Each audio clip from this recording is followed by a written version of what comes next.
Record. There we go. All right. Yeah, we're good. This is it. Here comes. Core starts in 3, 2, 1.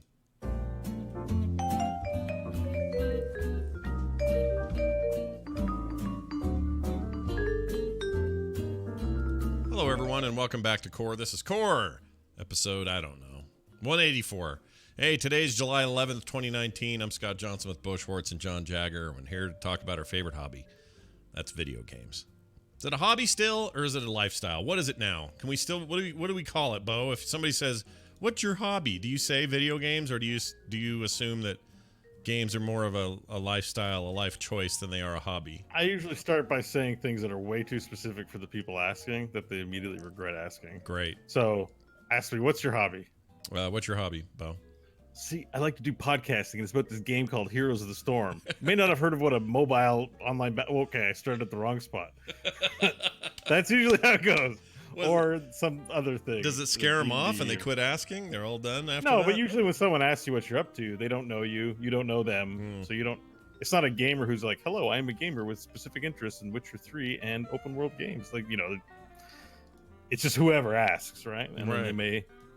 You're at that point where you're getting to know if you have shared interests, not that you already have them. Yeah, I could see that. Well, that's a good answer. John, how would you answer that question? Lifestyle? Hobby?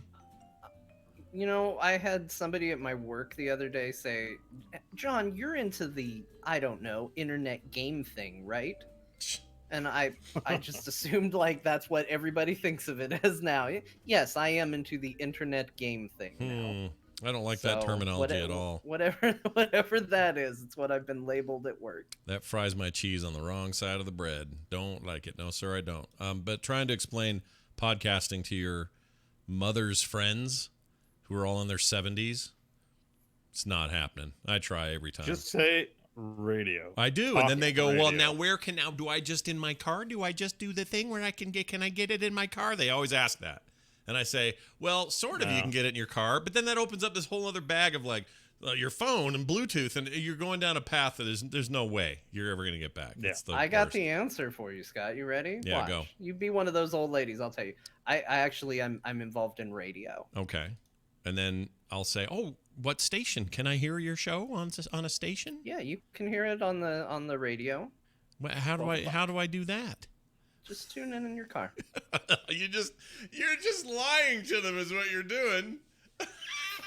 Well, I don't... They're not going to ask. They're not going to try to find it. And if they do, they're going to assume they got it wrong.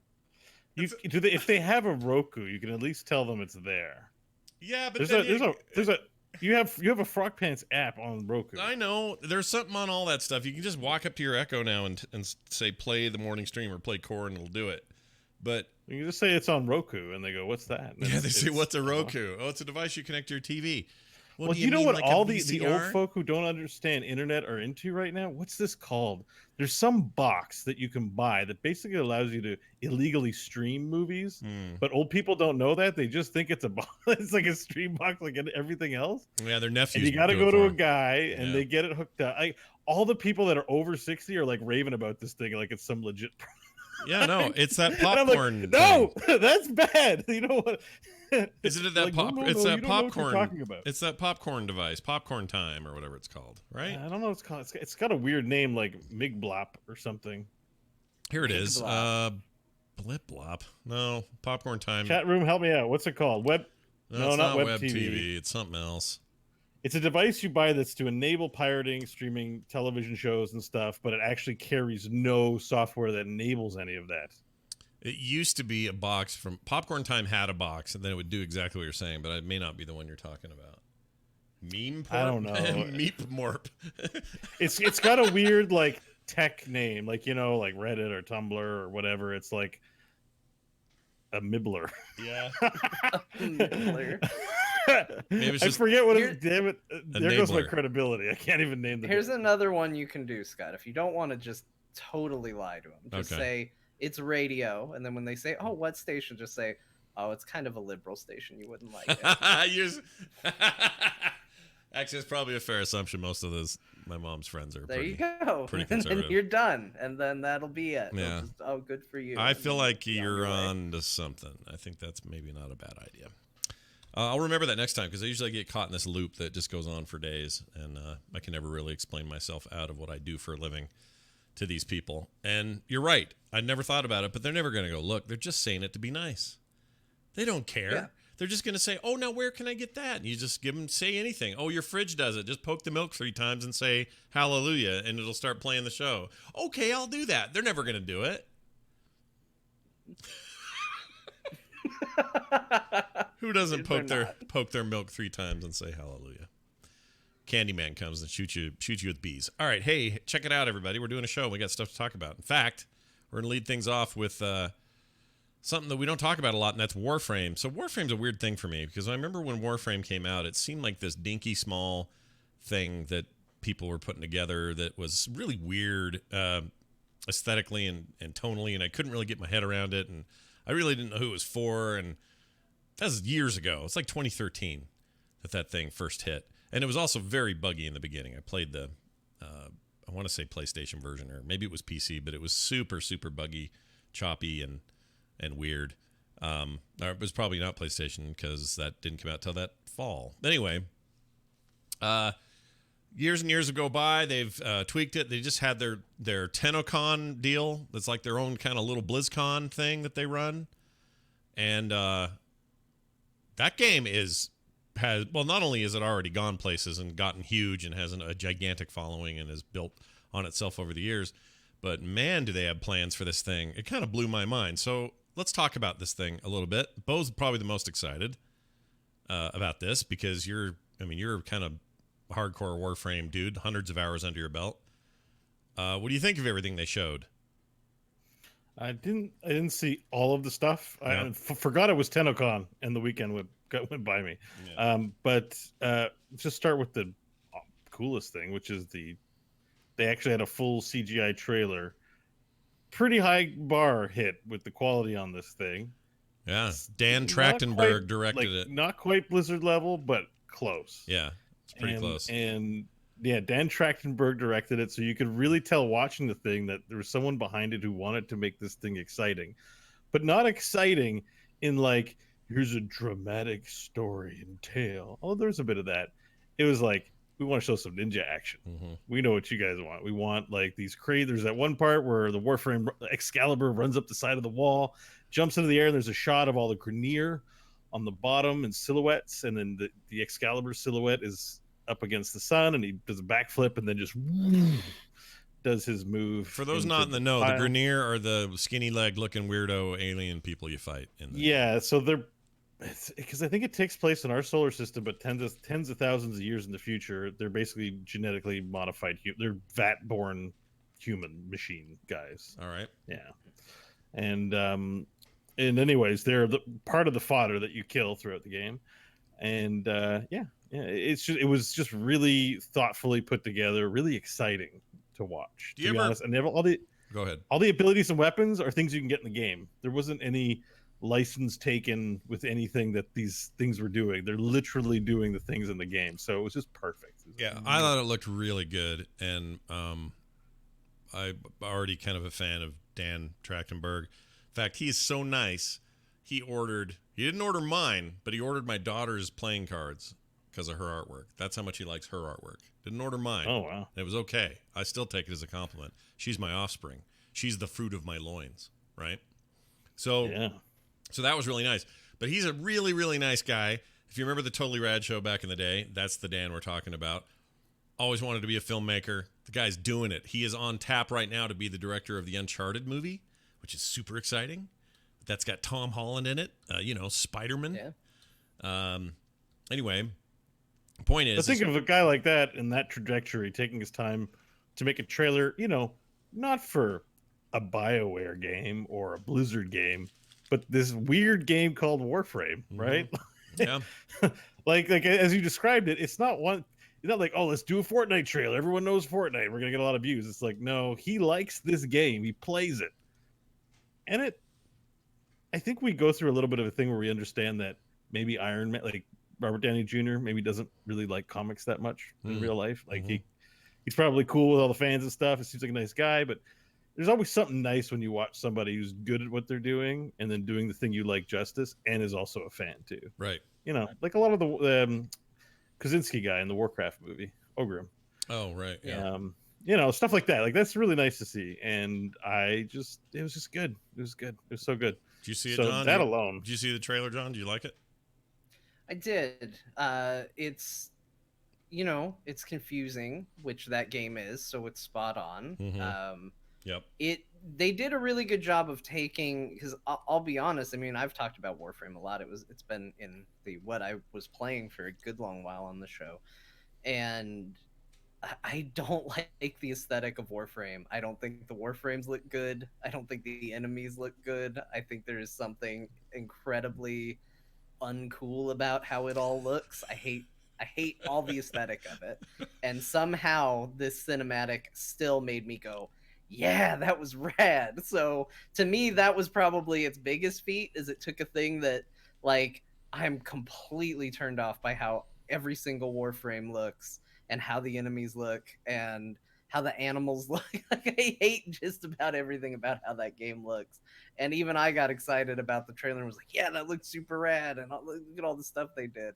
So even I was excited. I think it does a good job of taking, because I don't disagree with you. There's something off-putting about the style. There has been for a long time. There are things about the style that I like. There's kind of an MC Escher, Geiger. H.G. Geiger. Giger, yeah. More of a Giger. Yeah. By the way, I found out he pronounced his name Giger, which really annoyed me because I've never said it as Giger my whole life. But it bugs me to hear that now. But anyway. Well, you say that because it's the Geiger counter for radiation measurement. Right. But plus, everyone always just said Geiger, looks so like that's what I thought. But then I watched the documentary on the guy. He's the total wackadoo. He was awesome. And everyone calls him Giger in that thing. But anyway, it has that kind of quality to it, and I do like that on some level. But the game's just been very obtuse visually and story-wise and stuff. It just never felt very inviting with its themes. It's just very hard to sort of nail down. The thing I like about the trailer is I feel like it opens it up a lot. And it does that with stuff we're used to. Flying through the air, shooting a bunch of missiles, ninja guy jumping on the ground, knocking everybody down with a big AoE, working together, you're fighting together, which implies co-op, which is totally what that game is.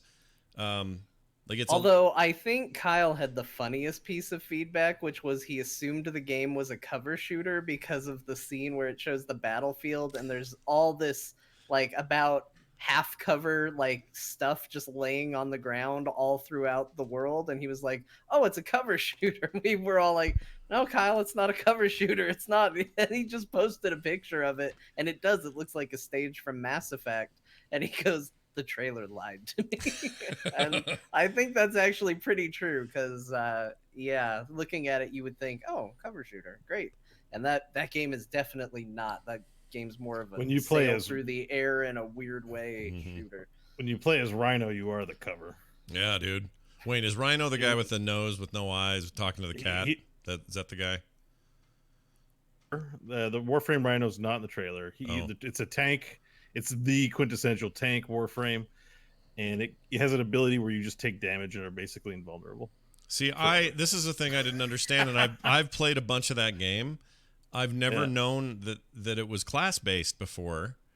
I thought everybody just had really wicked skins, but y'all were basically the same abilities and powers. They're and not stuff. classes, but if you think about it in Heroes way, like if you didn't define ETC as something, he'd just be his abilities, right? Oh, yeah, that's true. There are definitely classes that heal. There are definitely classes that tank, and then the rest do damage. Mostly it's just damage, though. Right. Well, it looks neat. I think they've got something going on there with this next, and they talked about a lot of new features and things coming, ship-to-ship combat and all kinds of weird stuff.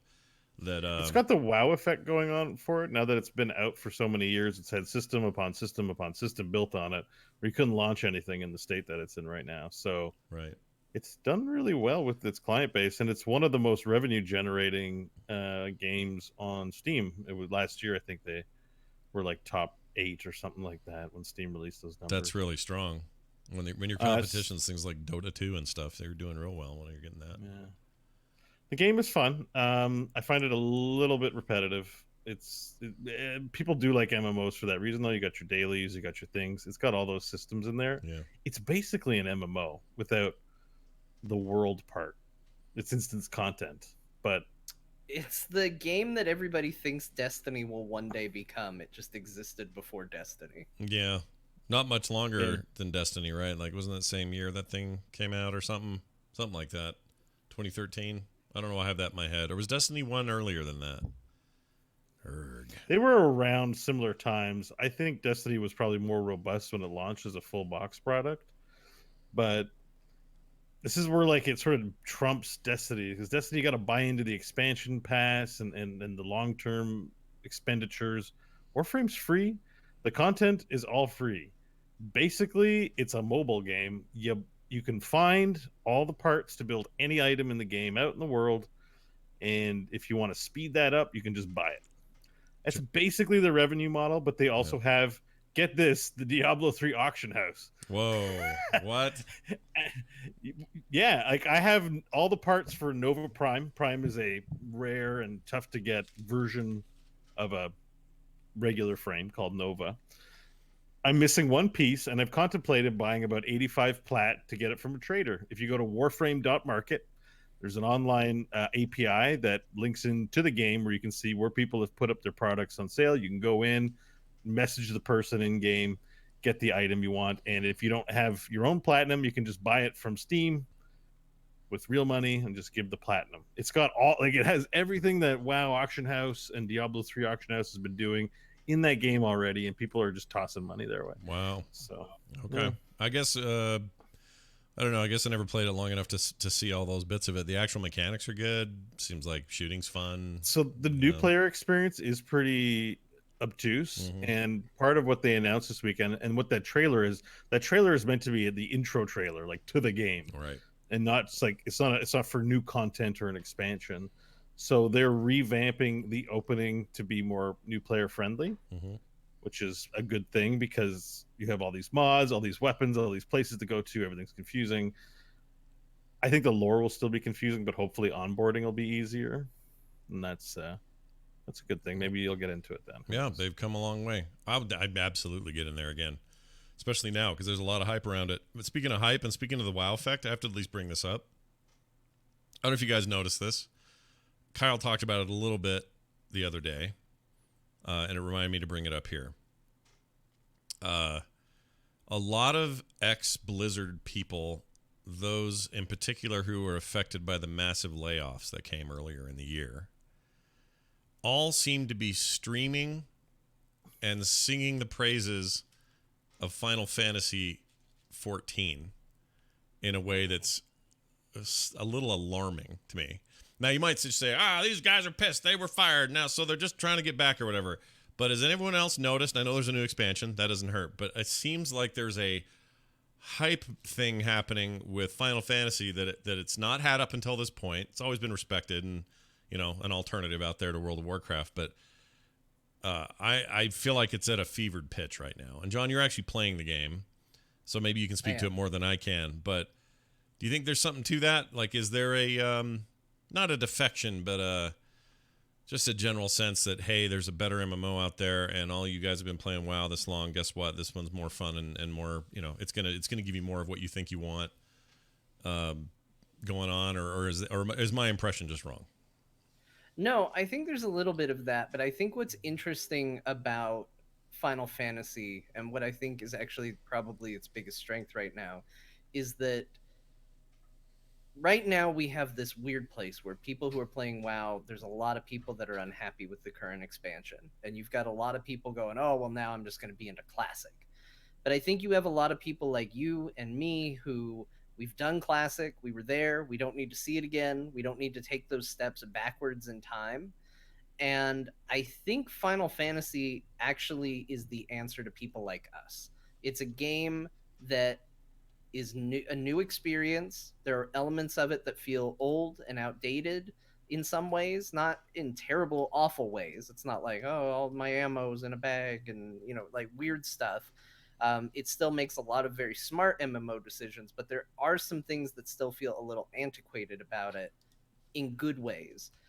I am not to any of the expansion content, which by most accounts of people I've talked to, that's where it gets really good.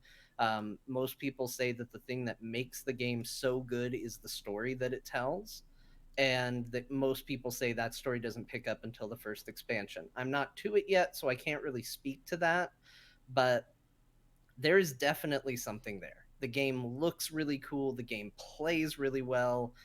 It's a very interesting world. The whole package they've put together is very neat.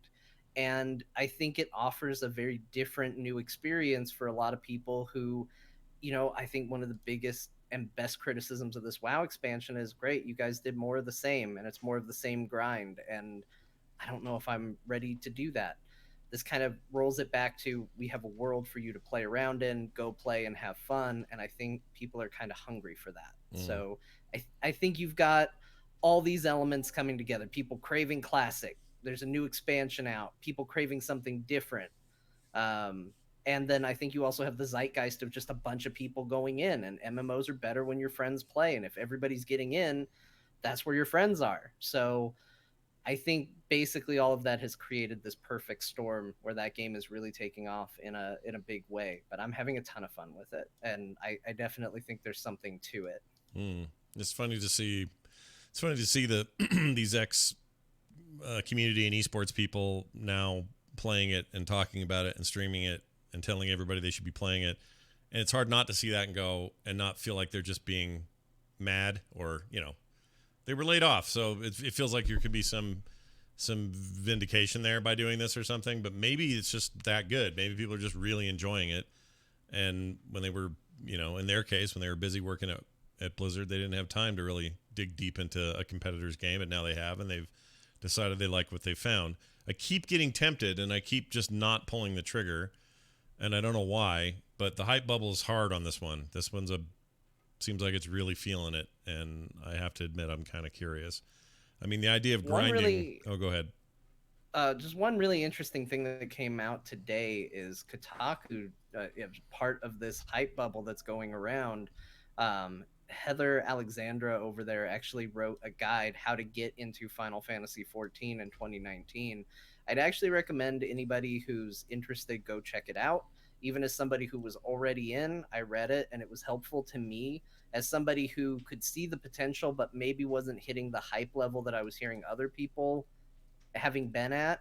It really lays out, here's what all the expansions are, here's how you get into it, here's some good tips to how to get into things. I think it's a really good place to start if you're interested. Maybe go check that out and see if it sounds like it's something for you. All right. I think there's something there, honestly. And if the story really takes off, because right now that's honestly the thing I'm having the hardest time with, is I don't particularly care that much about the story. I care just enough. And from what I've heard, it gets incredibly good. I've heard the same from everybody. They all say that. Like, the story is one of the best features, but it takes forever to get there. Can you buy boosts and stuff, or you just got to grind it? Yeah, you can actually pick which expansion you want to start in. They sell story boosts, so you can literally say, I want to start, and you can just pick. The equivalent would be, you could, if you were playing WoW, you could say, I want to start Burning Crusade, or I want to start Lich King, or Cataclysm, or... So this brand new expansion that's out... I want to start Warlords. So this brand new expansion that's out now, I could start there if I wanted to? You could. They do say, and this is why I was also recommending the guide, they say they really don't recommend it. The typical recommendation that I saw from it was maybe start at the first expansion. You kind of skip the boring first bits, you get a better story, and it's not so far into the game that you're going to feel totally lost. And what level is that, roughly? I don't know. I think maybe around 50. Oh, geez. 40, something like that. Okay. And no, I'm 40 now, and I'm not to it, so yeah, probably 50. Probably 50. Okay, that makes sense for a first expansion. But it's kind of a different game. They do jobs. So one character, you can do everything. It's not, I need to make a character because now I want to play a bard. It's, I want to play a bard. I'll go level bard on this character. See, I do like that. It's really neat. Yeah, I do like that a lot more than not that. Interesting. All right, well, keep your eyes on it, and we'll see how that continues to fold out for you and other players. It just seems like the hype is strong and maybe worth trying out. Here's a bit of big news. Nintendo announced the Switch Lite So I'm looking at my Switch here. Hold on, I'm going to grab it. Been playing a lot of Mario Maker, which I'll talk about later. This is the current Switch. Removable controllers, Joy-Cons, they pop off, they pop on. Lots of moving parts and whatnot. The screen's 6.1 inches, and it's been great. Love this thing. Can't say a bad thing about it. The only thing I would say is I wish I had a better D-pad, because the way the Joy-Cons work, they become controllers unto themselves, and having a regular D-pad would kind of ruin that. So you always just sort of accepted that as just a way of life, and that's how things were going to go. Well, I've got good news for everybody. I'm guessing, and I said this on another show earlier in the week, so hopefully I'm not repeating myself to too many people. I think Nintendo has numbers that probably show how many people play their device portably as opposed to docked. I don't know how they would know those numbers. As far as I know, we're not sharing any of that data over the internet, or if it's even possible to, but I think a lot of people play the Switch as a portable device primarily, and occasionally as a television device. There will be outliers who use it mostly on TV, so I'm not saying they don't exist, but I'll bet you that a big portion of the player base, and everyone I know at least, seems to say the same thing, which is I usually use it in portable mode. Nintendo wants to have an answer for those people, or for those who have not yet pulled the trigger and are looking for the Nintendo Switch experience, but is a portable-only device. So welcome, I guess, to the planet, the Switch Lite, which will come out for $200. It is smaller, like I said. The screen is a little smaller. Not much, 5.5 inches, I think, so you're losing about a half an inch of total diagonal on it. It has an actual, an actual D-pad on there. And it's mobile only. There's no indication of any way to connect it to a television. Certainly not via the dock. I would like it if they made some sort of dongle or USB to HDMI cable that would let me still use it in a sort of, makeshift way if I needed to. Also, it's better for streaming and capture and stuff like that if you can do that, because without that, you're, pretty much screwed on that point. But the device itself, in every other way, is a Switch with all of its features and functions that you would expect. And John, you've been on the fence for a long time for a Switch. Does this suddenly make you go, oh, finally, the one I wanted? A little bit. I actually, and I know I'm gonna get, maybe even from you, Scott, a lot of people saying, I never had that problem. It's not an issue. It's not an issue. I have heard a lot of horror stories about Switches on the technical side. I've heard stories about the docking joints breaking, so the Joy-Cons are loose on the side and it wobbles and makes a cracking sound and is loud, or it wants to fall out.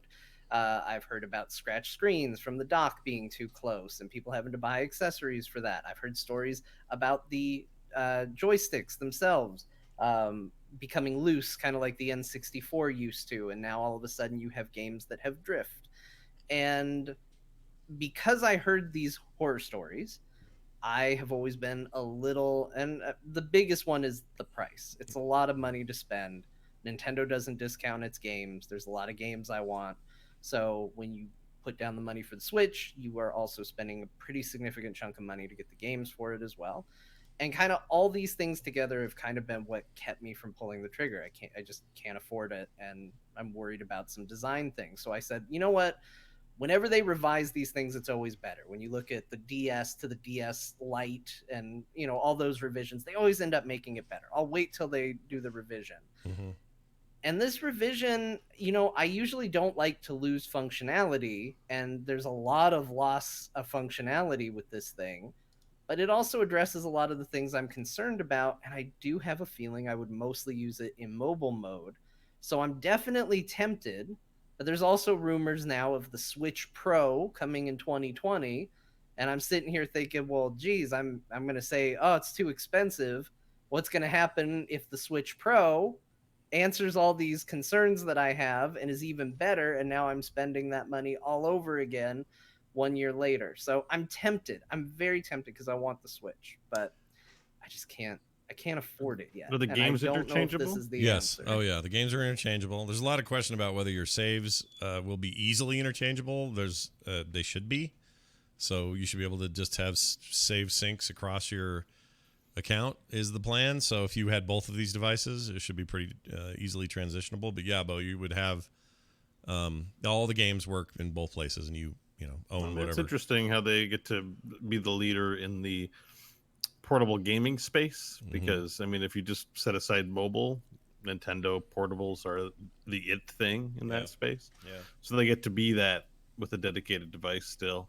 Yeah. And yet their catalog, they're not asking their customers to buy 2 different types of cartridges, for the mobile experience. So Yeah, I find it interesting. Which is good. Also, 3 to 7 hours additional battery life, which is good.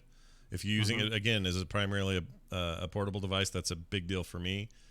I mean, I'm tempted just because I like shiny new hardware and I like Nintendo a lot, and I would absolutely play this thing, and maybe it would, I don't know, if it'd pass my other one down. See, the other problem is I really like streaming from this thing. I did some today. I don't think, at least certainly not at launch, you'd be able to do it with the new one. There's no sort of AirPlay or, Chromecast style way of streaming off the standalone device, and there's no dock or dongle to capture the video. So if they release a way to do that, is USB 3. And that's good because USB 3 spec, if properly implemented, supports video output and audio and everything else. So there should be no reason why they couldn't do some sort of dongle, but they haven't talked about it. Muzi in the chat made an important point. The dock-only games won't work on the Lite. I don't know what those are, though, because I've never bought a dock-only game, so I couldn't even name one for you. There's dock-only games? Yeah, there's a couple of games that are all about everybody having a little controller to themselves, and it only works on a TV, and I don't know what that is. I don't even know what they are, so I'd have to find out what one of those is, because I've never owned one. But that seems like a bad idea. I mean, it is, but I don't know. I honestly, it's like the lowest possible percentage. It's like, okay, it's like 1 or 2 party games. Yeah, like Super Mario Party. Someone mentioned that's probably the big one. Sidian says. I don't know what else there is. This is also a good example of when they do these sorts of things. It's like, in some ways, if this is a success, it's the same thing as when Microsoft removes the Kinect from its boxed product. It's kind of a sign that maybe we're not going to be getting any more Kinect games. I think if this really takes off, I think it would be weird for Nintendo to suddenly start releasing a bunch of dock-only games. It might be the end of that as an option.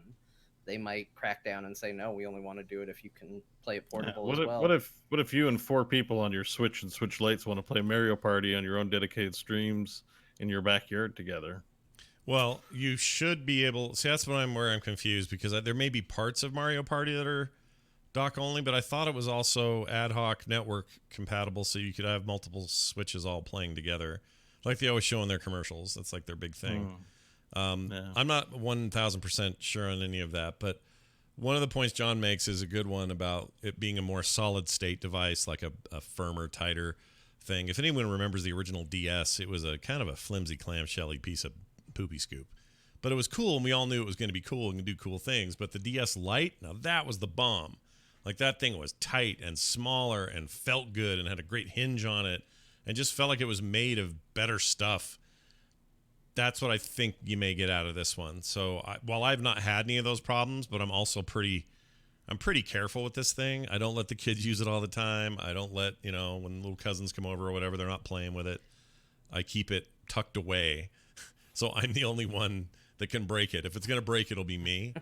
And it's like in pretty pristine condition, so I've never really run into those issues. But there are issues for sure. And I think that's also the other reason Nintendo's smart to do this.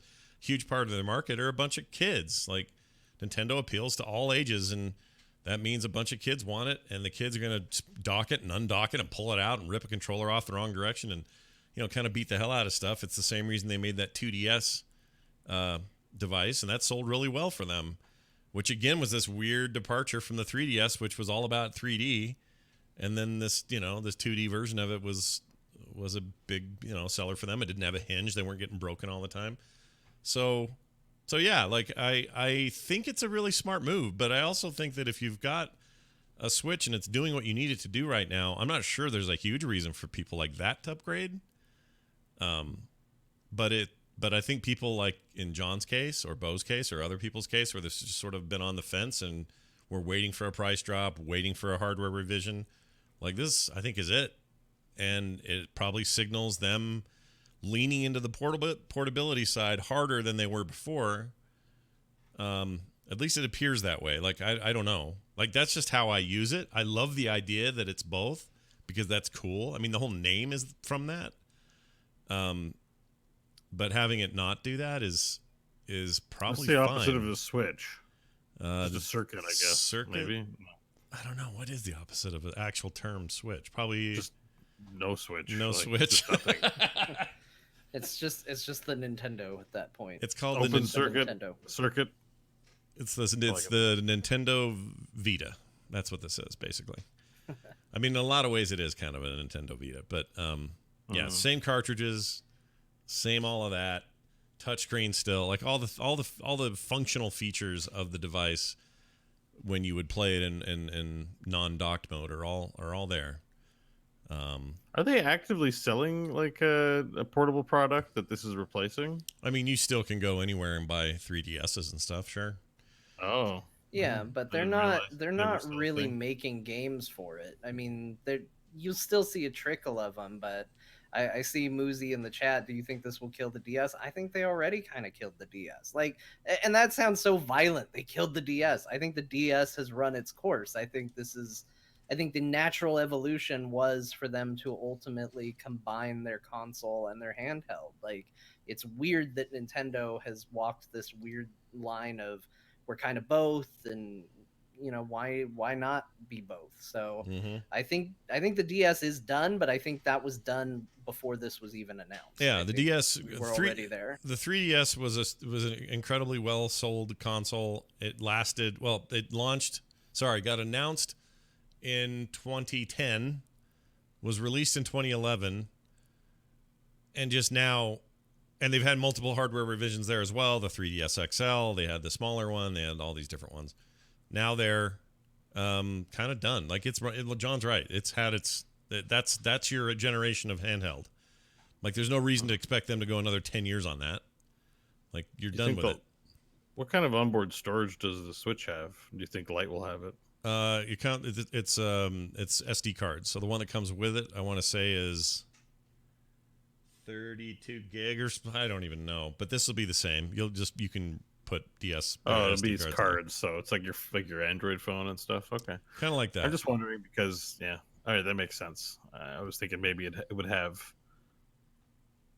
I don't know. I'm hoping it has storage to download your games because I'm assuming you don't have to just buy cartridges, but that you'll have access to the online store and just buy your classic games and everything else too. Yeah, same with this device. It would be. I'm trying to think. The pictures here. It's hard to actually match it up, but it looks like on top there's the cartridge slot and there is the SD slot, just like this.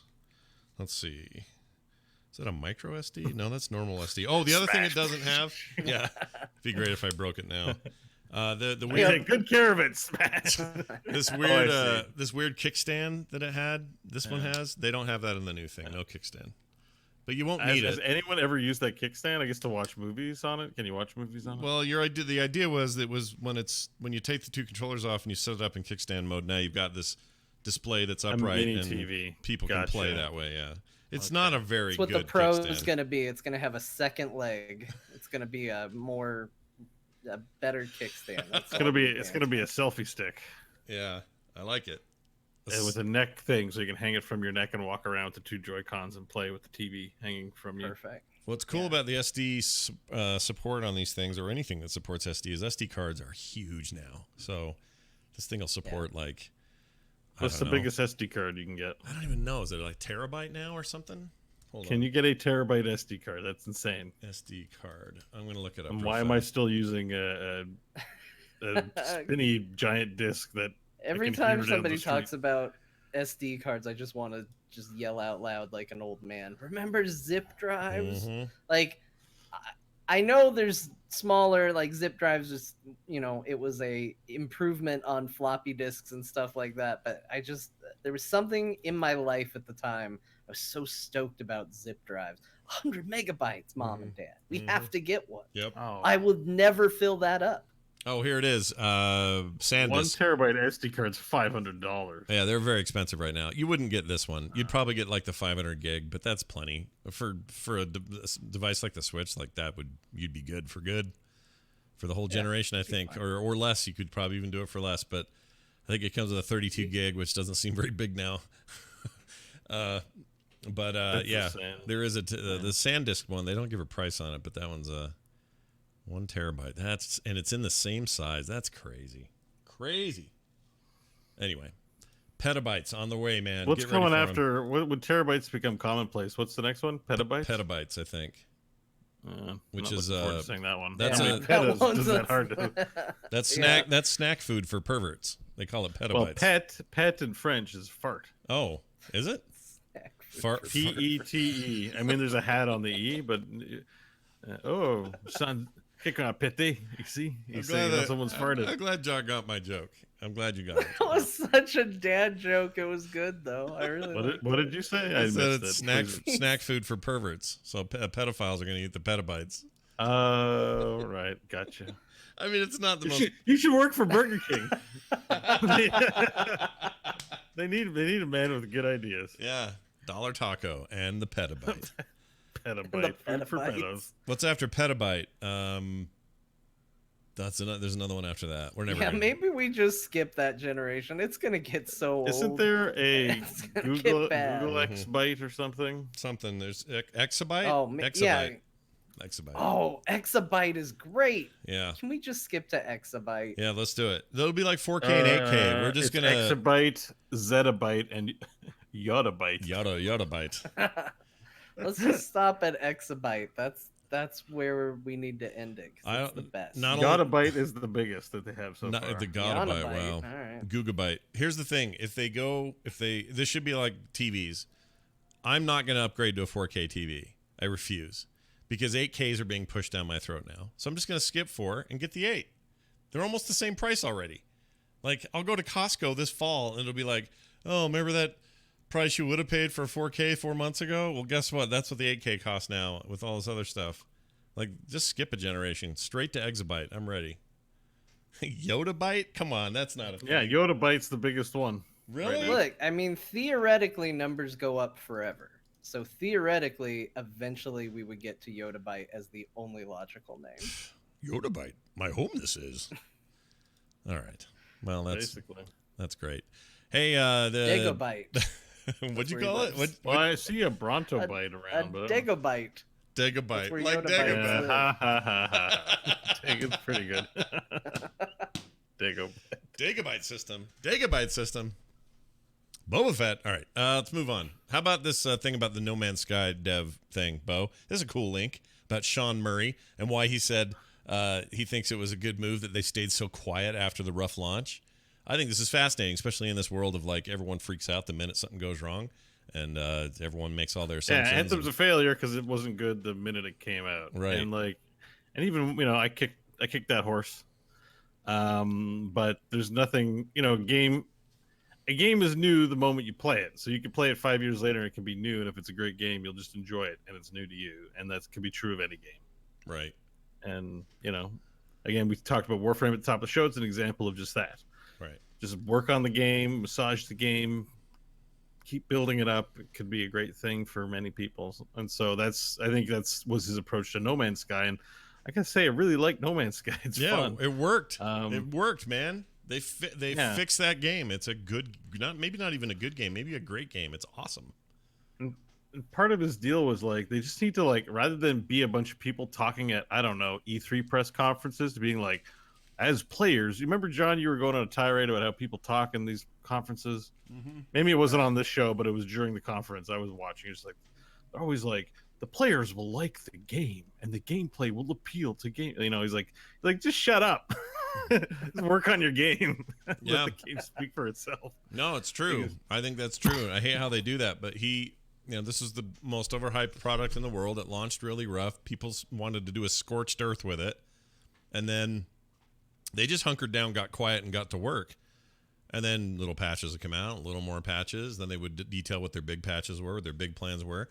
I don't know anybody who talks smack about that game now. I mean, there may be still some memory about how no one's thrilled with how it launched in 2016, but I think people really like where No Man's Sky ended up. Oh, we have a little game that could go through that sort of genesis, and that's Heroes. Oh, now yeah. that it's a classic game, it may enter a cocoon and be reborn as a something that's long term and long standing and all that kind of thing in the future. You never know. At the very least, I it'll would run 10% say, faster. Yes, John. I would say, sorry, that was a great transition to our next topic, and now I'm bringing us right back to the previous one. Go for it. That's okay.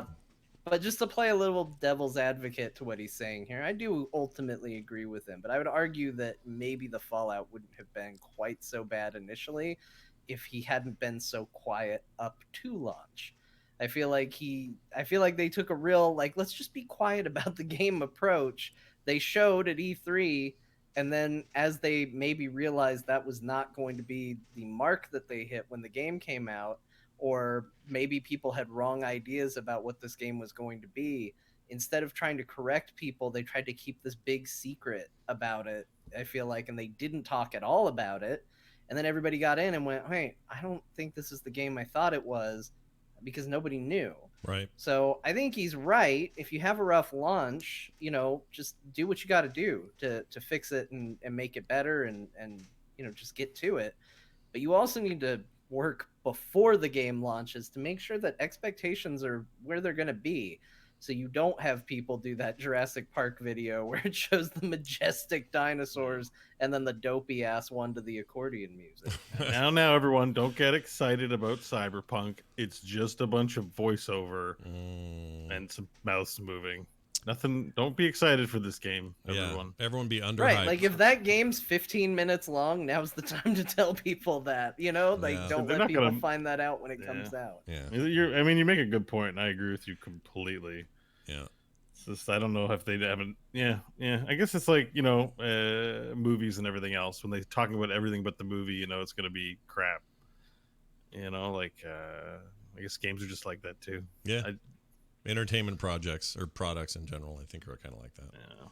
In this particular case, though, they did right by players, and I think that's commendable. And I think the difference with Heroes is Heroes was already an excellent product from day one. It's been a great game, and is still my favorite MOBA for a myriad of reasons. And I've recently played Dota 2 and League of Legends again just to go in there and see what's going on.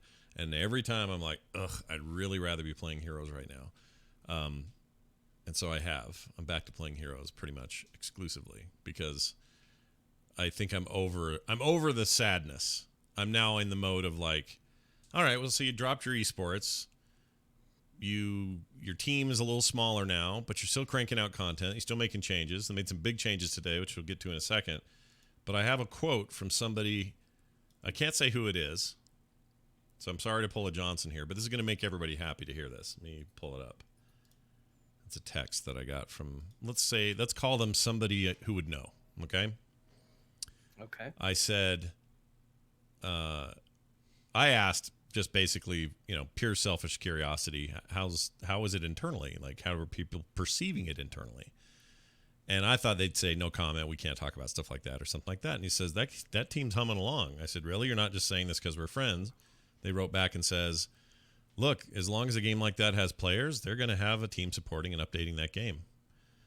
He goes, and that's basically it. I would add to that, just because they chopped off their esports, it seemed very drastic and seemed very big, but also it just wasn't tenable. And there's arguments that Overwatch League isn't very tenable either, and that even what gets pulled off with League and with Dota 2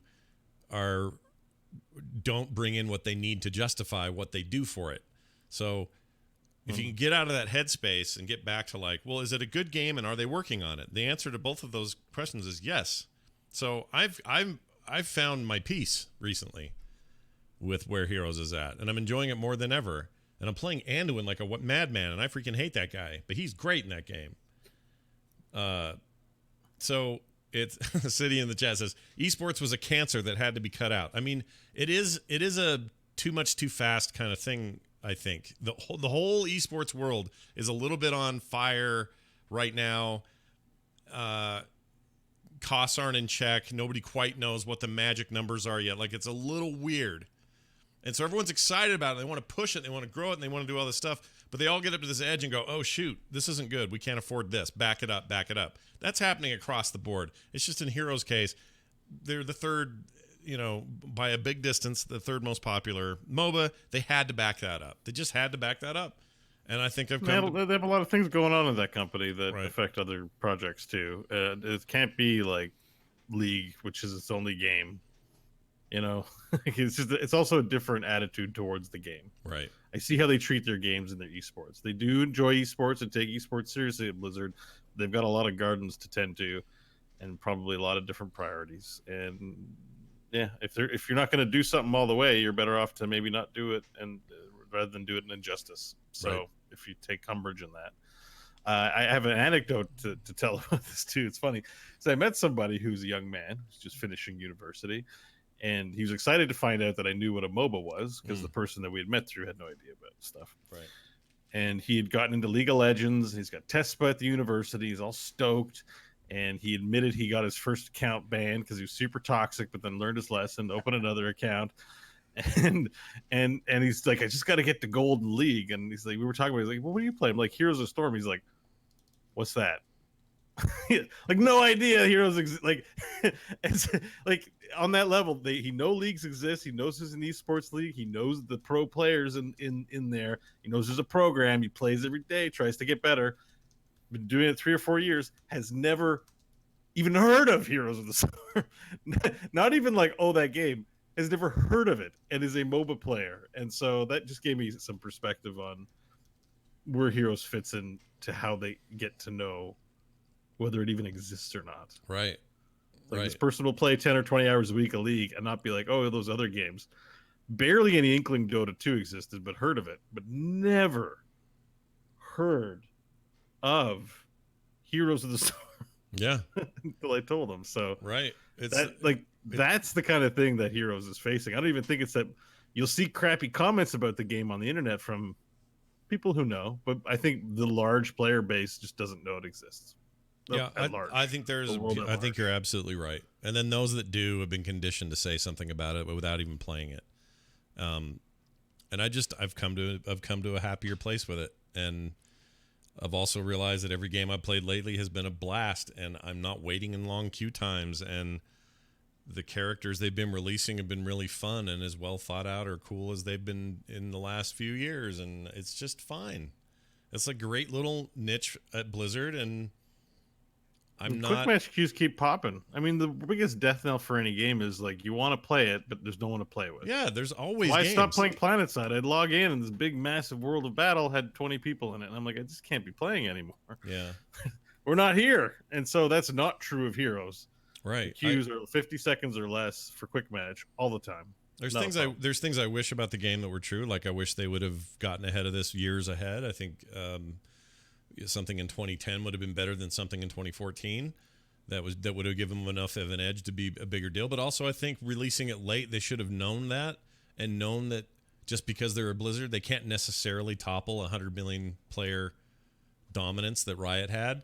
So I wish they would have approached it as a small, more niche product. Like looked at it and said, you know what, we don't need this. We don't have to chase the mainstream. We don't have to make this top level. We don't have to destroy everybody on our way to the top. We can be its own thing at its own pace and its own level and focus on gameplay and players and not worry about the esports world, and let's make the superior game. And I would argue they kind of have anyway. It's the better game. Straight up. It's the game I'd rather play. I'm not saying for everybody, okay? I know the people at home going, whatever, dude. But all I had to do was be reminded how slow everybody moves, how there are no mounts, how leveling works, how last hitting works, how that freaking store works. I hate it. There's so many things that get in your way of fun. Those aren't fun things. Like the overall game can be fun. It also took me 55 minutes the other night to play a league game. Made me want to die. If they focus on developing the game, there's a Path of Exile Warframe path that a game like Heroes could take too. Yeah. I mean, 10 years later, Heroes of Storm's going strong, still around, got new content. Like, that's all it takes.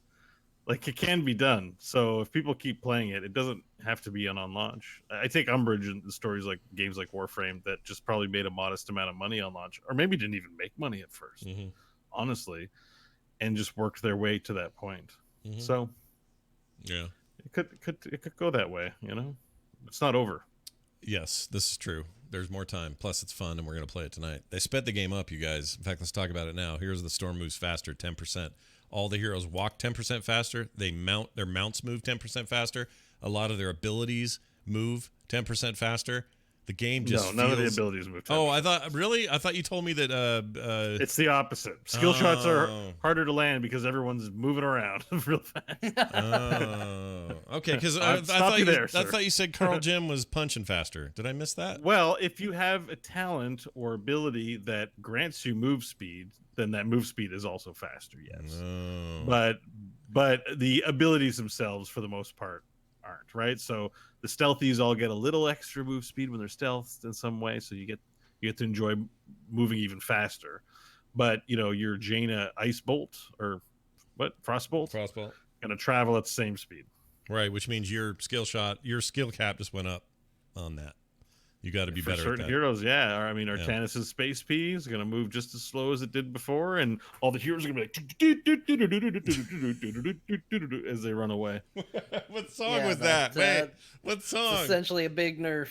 Is it like Benny Hill or something like that? No, that was Yakety. That was supposed to be Yakety Sax. Oh my gosh! All right, no, I got it. Now I can hear what you were doing. I'm not making fun. I just wasn't sure what it was. I know I got it wrong. The ice cream truck song. Yeah, I don't know. That was weird. That was weird. Don't get ice cream from that guy. Oh, is this the song? No, that's not it. That's some other song. Hold on. No, that's not it either. All right. Anyway, it's the only things that had the word sax in. Yeah, it's weird, but I also like it. I got in, played a couple of quick matches, and it's peppy, man. Like, it just feels good. Whether or not it destroys the game, like some people are suggesting, then I don't know. But whatever. Changes like this are never. Any change in heroes is an outcry, like constant. So yeah, pretty much the way it's going. I think it's fun. I think it's mostly good. So, all right. Well, let me ask. And this exciting change didn't get PTR, just got launched into the universe, and now it's the Wild West, and that's always a fun time when you play a game when the meta changes. Card games get new cards all the time, so they get like fun built into their system. But MOBAs. I mean, let's be honest. We've done a Heroes of the Storm show for a long time. Yeah. And there are others out there, and they like to make a big deal about changes. And on a certain extent, it can be a big deal if you really play at that level. But mostly, balance changes are kind of boring. This guy moves 5% faster. This guy does 10 more points of damage. It's just like, oh my god, give me something exciting. Well, in the long scheme of things, and the move speed is exciting, right? in the long tail of all of this, it doesn't really matter. It all kind of washes out in the end. Like, who remembers balance patches from 2 years ago? I don't. No one does. Unless there was a meta that was really bad at that time. Yeah, not really. Yeah. Oh, and there's a good point Sidian makes in the chat, and I hate calling out Sidian all the time, but he's actually way too smart for his own good. But he says, also note that this change would have absolutely made it impossible if implemented in HGC, if it was still active. It's a really good point. Like, this is maybe one of their biggest major moves toward what are we doing to make this game more fun at the grassroots level and not worried about what it does to league, to professional play. Because this wouldn't have happened. I guarantee it would not be implemented with HGC. So I found the Heroes, that was one part about the Heroes Pro scene that was, I guess they're all like this, but it was pretty bad in Heroes. Like, my view has always been like, the game releases as it releases. It's up to professionals to deal with it. Mm-hmm. Yeah. And not whine about it. Just like, okay, this is the change. Now we deal with it. And if it's stale, it's stale. You're competing. You're not playing to have fun. You're playing to be the best. Well, it's not fun anymore when you choose to make it a job. And I know it's not gonna make any friends with the esports scene that doesn't exist anymore. But whenever think LeBron James likes basketball, but whenever they made that statement where it's like, oh, we didn't have enough time to practice on the PTR, so we didn't know what we were doing. Well, are you the best players or aren't you? Because I think the best players would adapt. Right. And it sounds like you're just whinging. So part of the problem was it was Blizzard paying these guys, so it's Blizzard's enterprise. Well, that too. And that changes the whole dynamic. Back in the day, when I say back in the day, I mean like early esports examples of Unreal and Quake and maybe even early Counter-Strike and stuff. The companies didn't really have that much at stake. The thing they had at stake was, let's keep making our really fun game, and then whoever was doing esports was just at the whim of that. Like, if something changed, okay, well, you adjust. I think that's missing now because everyone's trying to make it a personal, under the same umbrella enterprise, and that's counter to that. Like Blizzard, I guarantee they felt pressure to make it so HTC didn't have, they had to tiptoe around it all the time. They've said this. They've said as much. They've actually, they've said so much. So this 10% increase in speed, I think, is a sweet. Make it fun, go crazy. That's the MOBA to do it in. Yep, I agree. Yep. It's already the arcade MOBA. Let's take it all the way. Fine with that. Yeah, why not? Amazon is Okay, John, you're playing freaking Final Fantasy. You've been playing WoW for years and years and years. You like MMOs. You're a fan of the genre. What if I told you that there was a Lord of the Rings MMO out there? Now, you might say, isn't there already one, Scott? Isn't it called Lotro? Yeah. And aren't people playing it and have been since 07? And I would say, yeah, they are. What if I told you that unrelated to that studio who made it and the people who publish it, which, by the way, has changed hands like 6 times, it's no longer Turbine and whoever. It's now Daybreak Games and some other developer. But anyway, still an active, group. People like that game, whatever. What if I told you that Amazon and another studio are coming out with their own Lord of the Rings MMO, or based on the same property? And what if I told you that was coming out in the next couple of years? Then what do you say? I'm extremely confused. I don't know why anyone would do this. This seems like universally a bad idea. It already existed. It hasn't exactly knocked the socks off of the world. I think I'm going to get murdered by Hobbit fans, but I think the Lord of the Rings universe is a terrible universe to set an MMO in. Yeah, you better put your vest on. I know. It might be like, look, I get if we don't have Lord of the Rings, we don't have any of this. So I get that it's important, but it doesn't mean I want to live in that world, because it's a place where a big important story happened, but it doesn't seem like a place that's fun to adventure in. Like, I don't dream of going into that world. I just don't. Like, I love The Hobbit. I thought Lord of the Rings was okay. And then it's the books or the no, movies? The books. Yeah. Movies, other way around. Yeah. I love Lord of the Rings, and I thought The Hobbit was bad. Well, how long has I'm it not been even since going to you give read it Lord of okay. the Rings? Yeah, I've read Lord of the Rings. No, how long has it been? Is what I'm saying. Oh, is if you read it as under 18, it's been a while. If you read it under 18 and you're an adult now, I think there's stuff in there that you'll pull from it that you won't get as young. I'm not saying you don't still want an MMO or not, but I'm just saying it's a reread worthy book. Maybe because it's mature content. I just never liked it. Like, I thought The Hobbit was a great, fun, fantastic journey, and then I thought Lord of the Rings was just blech. This was a book about everybody being miserable all the time, but they like to pretend that they weren't, and that was fun for a little bit. But then they just went right back to being miserable. But anyway, it's fine. But we already had an MMO, and it didn't do great, and now we're gonna do another MMO. And I think the problem is I think you could make that universe interesting. I don't know if I trust anybody to actually succeed in doing that, because I think the problem is you kind of it's the reason why Star Wars is hard to do an MMO for. Everybody just wants to do the same thing. Everybody wants to tell the story from the thing, and they get very caught up in it. And as a result, it just it doesn't do its own thing. It doesn't tell its own story in an interesting and unique way. And that's where my concern is. And if I'm remembering correctly from way, way back when they tried this the first time, I also think there might be some pretty heavy restrictions on what you can do with the Lord of the Rings universe. And as soon as you get into that territory, you much like what we're seeing with Star Wars games, you see studios with their hands tied on what they can and can't do, and it limits the vision and it limits the fun, and it just makes for a weird thing. It's a fair point. One of the things I found out reading about this, the current Lord of the Rings online game only has access to the Hobbit and the Lord of the Rings, whatever limited access to those IPs that exist. They only have that, so they don't have any of his other works. They don't have anything pre or post Rings or Hobbit. The thinking here is that this deal with Amazon, they have everything, and they would have less limits put on them. They would There's also a TV show coming too, right? Right, to Amazon Prime, in fact. Yeah. So that could be a So- tie-in. So who knows? I mean, I'm kind of with John because I understand what you're coming from, and this has notoriously been a very hard.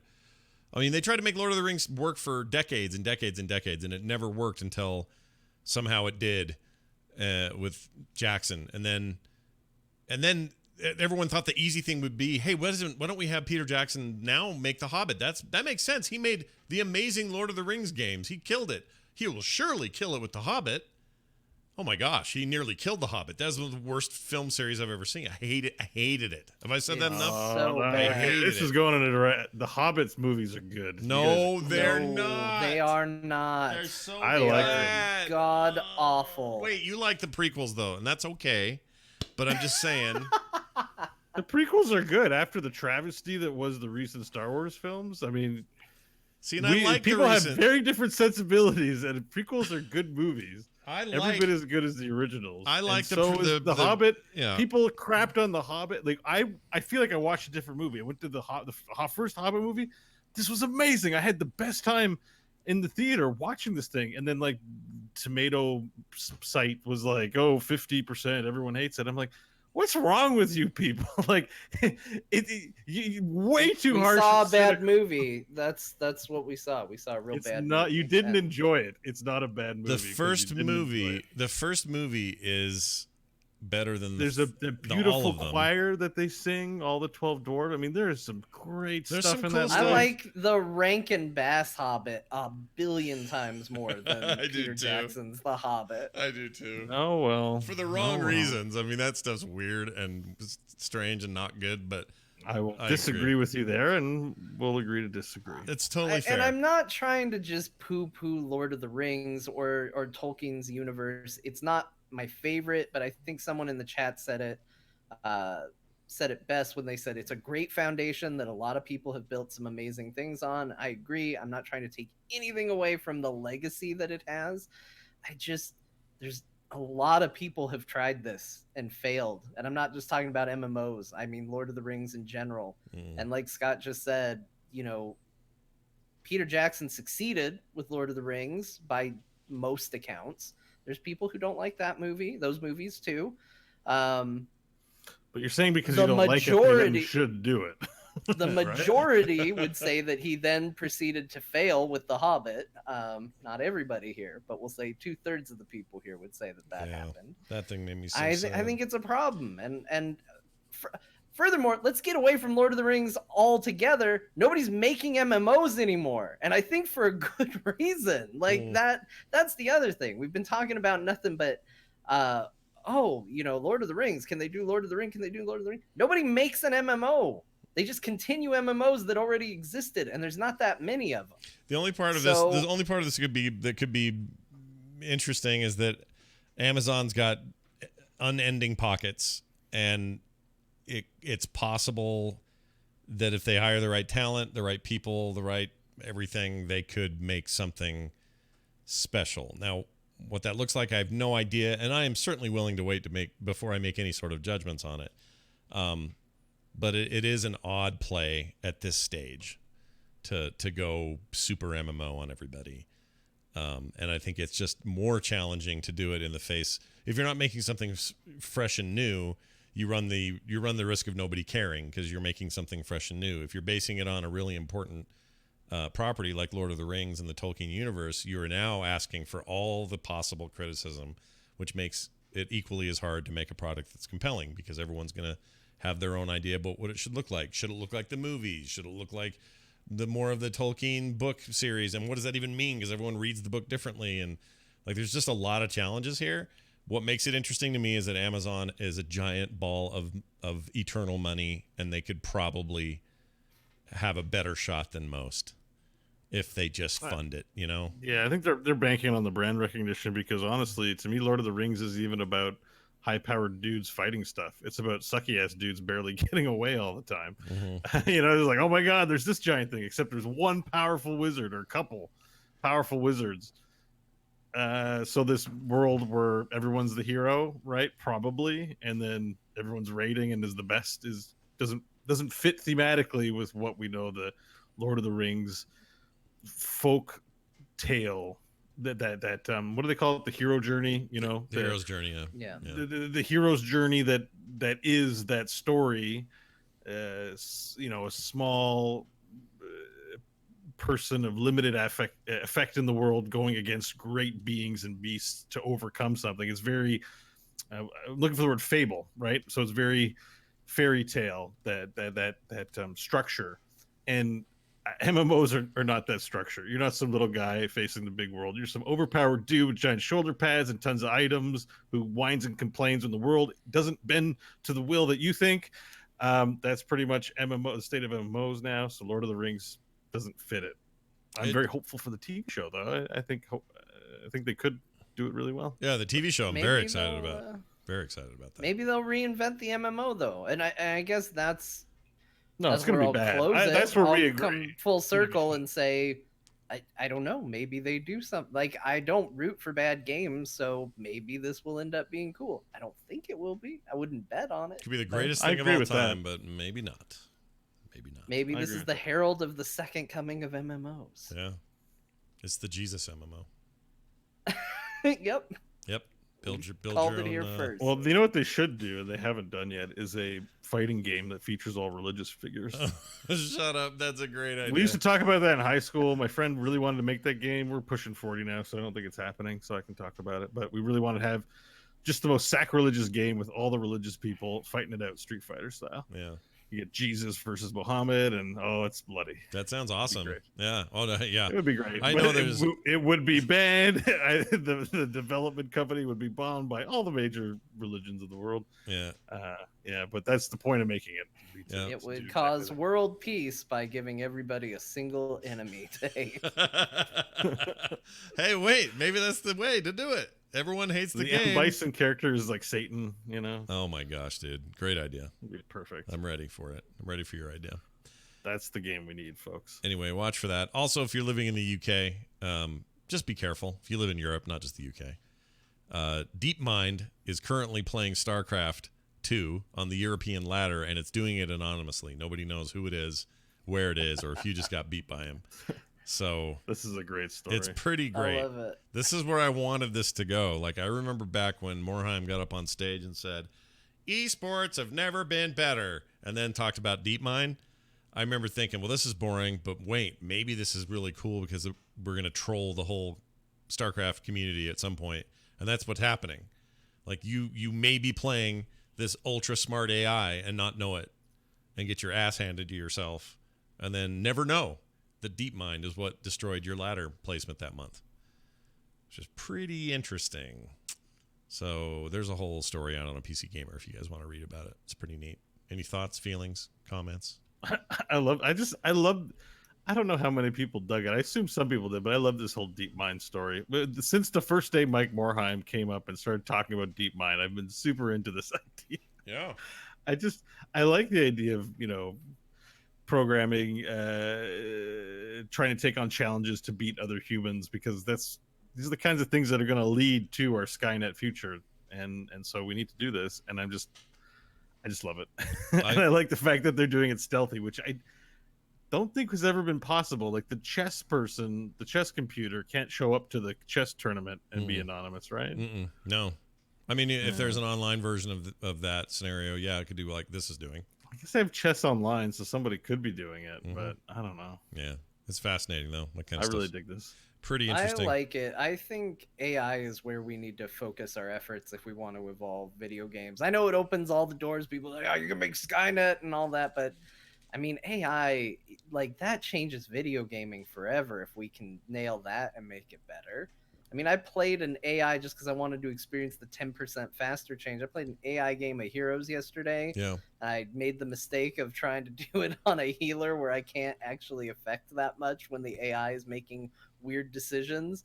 And they're rushing our core with a boss, and my entire AI teammate decides, now's the time. We need to go the top lane, which is the least pushed in lane, and we need to start fighting this fort real hard. And I'm like AI pinging the core to defend it, and they're not coming. Like, that's the easiest program in the world. Hey, when the human being says go someplace, you should go someplace because he probably has a better idea than what. No, they just wanted to be in that lane. Wow. No, we're just going to be in the top lane right now. They wanted nothing to do with it. Well, they got AI could. I was going to say really they got their 10% faster, so at least there's that. They got there a lot faster. They didn't ever make it back to the core. They just sat there. I watched the core die. A very easily defendable core scenario just die because the teammates never came back. They just wanted to fight a fort. Well, it's interesting. Go read it, everybody. PC Gamer, they got a story on it. It's very good. I was going to say one other thing about it, and I forgot what it was. Oh, I know. Someone in the chat says, there is a fighting game with religious characters. It is called Fight of Gods, and it's even on the Switch, and Jesus can fight Buddha in that game. What? But Pratipus in the chat says, it's bad, though. He's the one telling us. Yeah. Yeah. Sounds bad. Sounds very bad. But it exists, Bo. You can go get it. Fight of I'm looking Gods. at it now. Fight of Gods. Yeah, it looks bad. See, I was picturing it Mortal Kombat style, where you know how they desecrate the corpse. Yeah. Like, this doesn't look like it has that. So This has high reviews on Steam. I'm surprised. Not very many reviews. It just came out March 28th this year. Oh yeah, and all the developers had to get in there. Listen to their blurb. Your prayers have been answered.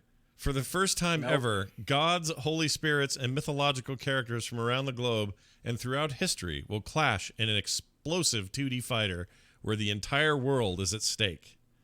Man, if that doesn't sell you. Well, you know, it doesn't look graphically very good, but they're doing it right. Jesus enters into the arena on a cross, and then he breaks them off, and he's got these two pieces of wood left. For his...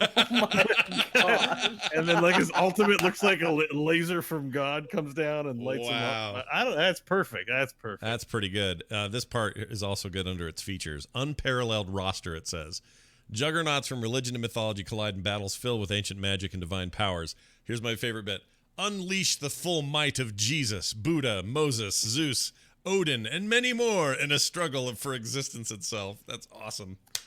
It seems like there's too many. There's not enough Christian gods, though. They're the ones that would hate this the most. You really got to stick it to Christians. Well, I like that Bo is just like, this game is not good unless it trolls the hardest. Well, that's the whole point of doing it. Like, who's going to be offended to use the Norse gods or the Egyptian gods? Who cares? Yeah. Like, get me Satan, get me Gabriel, get me Muhammad, get me Jesus, get me all the people that are going to make, people mad, basically, and put those guys in the game. They'll never put Muhammad in there. He'll just die. But I like Benjamin's idea. Put Santa in there. I like that. Put Santa Claus in there. Santa's great. Saint Nick. Midget Wookie in the chat says, didn't Scott do some esports announcing? I did a really dumb thing in Vegas a few months ago. Is that what you mean? Because that's the best. I don't even think you can call that esports announcing. There was no sports happening. It was just me. Yeah, I don't know why they're asking that. All right. Anyway, there you go. Go check it out. What was the point of that? Oh yeah, go check out God Monsters or whatever the hell it's called. What's it called? Whatever it's it called is. Fight of Gods. Fight of Gods. That's a dumb name, man. Dumb name. Well, what are you gonna do? We live in. Ugh. Yep. It's time for an email. Oh no, sorry. We got to talk about what we're playing right now. I've been playing a lot of Mario Maker 2. If you want to see my levels, I've been posting them on Twitter. And if you already follow me on there, you'll see them. They're real dumb, short, and just me learning. I'm learning. I did a whole stream today where I was trying to do a Mad Max themed one in the desert. It didn't really turn out great, but it turned out okay. And I made a really cool car mechanic in it that I didn't think was going to work, and it ended up working. So I'm kind of proud of that. But Super Mario Maker 2 has totally got me by the tenders. I like that game a lot. Back to playing a lot more Heroes, like multiple games every day, weirdly. It's been a while since I've done that. And I also picked up on sale the waning moments of the Steam sale. I picked up Pathfinder Kingmaker because I likes me some isometric RPG business. And so far so good, except I think I hit a bug that's a kind of a game killer, and I got to figure out what to do with it. I'm trying to contact the devs. Uh-oh. But it's really a nicely made game, really good UI, great voice work, great graphics, like everything's great. And I like it. It feels open worldy in a way that these other games don't so much. So I'm totally digging it. Except I got to a place where I'm having what I think is kind of or has been common in the past. I don't know how common, but an inventory bug where it says I'm encumbered. And the way it does that, it says the group as a total has too much weight going on. So everybody's losing all their stats because they can't, walk as fast, or it hurts their critical strikes and stuff like that. So it wants you to get, and in some cases they can't move very much. So it's like any of these games where you have encumbrance, you need to get rid of some of the stuff in your bags. I go and do that, and I am well below that limit. It still says I have all that weight that I got rid of, but I've destroyed it all. So it's not in my bags anymore, yet I'm still encumbered and have all the weight, and I cannot get out of it. And I found a couple of posts where people had a similar thing. So trying to figure that out, because that's a bummer. I don't want to start over. I've got a lot of story under my belt already, and I don't want to start over. So game, you better right yourself, or else maybe we had a very short $10 relationship. But very impressed otherwise until I hit that bug. It's a very bad bug. It's a bad bug. And you can't cheat your way through it either. There might be some trainers or something I could install, but there's no cheats to unlimit your bags or whatever. And I don't want to even do that. In the Steam Workshop? Not that I could find. No, none that I could see. I don't think you really want to do that stuff. It does disable, certain things. Yeah, and I don't like how it. I mean, I would rather play it the way it's supposed to be played, and it has lots of difficulty settings and things that I can tweak around with, but none of them are inventory related in the sense that I can fix this. So I'm just trying to figure out if there's a way to do it, and I can't figure it out. Anyway, there's that. Does the game look good though? It's beautiful. Yeah, I love how it looks. I think the spell effects are cool. I like the look a lot better than, say, probably the closest comparison would be those Obsidian games. Dungeon Siege? No, the more recent. They were Kickstarted. Pillars of Eternity. Pillars of Eternity, which I like those games a lot, but I don't think they look all that great. This looks better than those, and so far the story's really, really good, straightforward. I've been able to follow all the threads really well. I like the characters that are in my party that I've been introduced to. Has a great sort of on-ramp for new players. Lots of customization. I'm not super familiar with the Pathfinder systems, but it feels like it's really nuts and bolts Pathfinder, though, right? Yeah, it is. You're learning another rule system. Yeah, so your roles and your, D&D 3.5 roughly. Yeah, that's what I've heard. I didn't play a lot of 3.5. In fact, I didn't play any 3.5, but that's what I've heard. Me neither. So it feels like that, though. It feels like you're playing Baldur's Gate or something. So the fighting is live time, and you can pause it, but and queue things up if you want. But basically, it's rolls behind the scene, dice rolls, and everything's happening according to that. It's got a very complicated rest system, way more than D&D does. And I haven't quite got my head around that. I haven't really needed to yet, though, so not that big a deal. But the spellcasters have to recover spell slots. Yes, some of them, not all of them. Some of them act as cantrips, and they can just use them whenever they want, as many times as they want, with cooldowns in the fights. But some of them are ones they have to get with rest, so they reset that stuff. They also have, I was trying to remember. It was just complicated. Like you had to do a little bit of math. Like, all right, well, if we rest this long, and you have people guard, like we do. Someone has to sit watch, and you have to tell who's going to do it and when and for how long. And if that one guy doesn't get any sleep, he doesn't get any of his stuff back. And it's just it really is nuts and bolts, the role playing experience. Yeah, very much so. Yeah, which I think is why it's appealing to me. Most D&D games kind of skirt over the more nuts and bolts things for the sake of the video game experience. Mm-hmm. But there's something appealing about being faithful to a rule system in a video game setting, because that's the draw for the game. This was also a Kickstarter project, and I think by and large the fan base for that kind of game probably demanded it. And maybe the devs, that was probably part of their pitch. They were like, we want this to be true to the Pathfinder. In a way, like, I can see why you would skip over rules for the sake of video game, but I can see why you wouldn't if you want to onboard people into your role-playing game. It helps them to learn the rules in a video game setting. Right.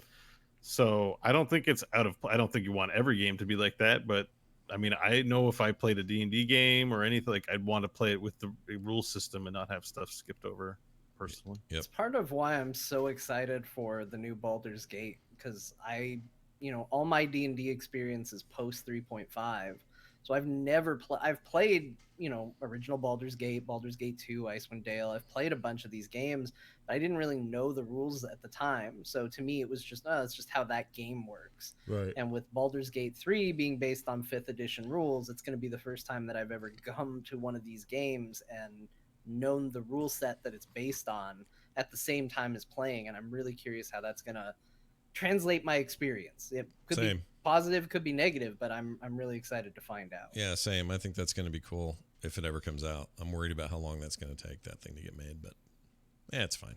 Whatever you got to do, guys. Take your time. Make a good game. That's what we want. And I should mention I played a lot more Rocket League. For whatever reason, that's got its hooks back in me. And I don't know why, except that game's great. And it's fun, and we played it last week. We had a good time. John, what are you dabbling in this week? Been on a lot of MMOs. Tried to get back into World of Warcraft, their 8.2 patch. I think it's 8.2, the Shara deal. Yep.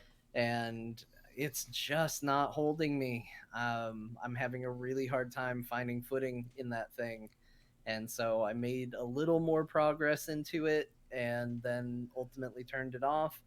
Most of my time has gone into Final Fantasy XIV, getting up to what I believe is going to be getting into the first expansion fairly soon. So I'm really looking forward to that because, like we said earlier, that's by all accounts where the story really starts to pick up. Mm-hmm. And then kind of like you guys, been getting into a lot of multiplayer hijinks in Heroes of the Storm. We played Warhammer Vermintide 2 the other night, and that was a good reminder of what a blast that game is. That game's still super great. Is that multiplayer stuff, or is the PvP stuff out yet, or no PvP stuff yet? No, it hasn't changed from since last you played it. Okay. I was just curious. There's a beta that's out for it, I think. Oh, okay. Yeah.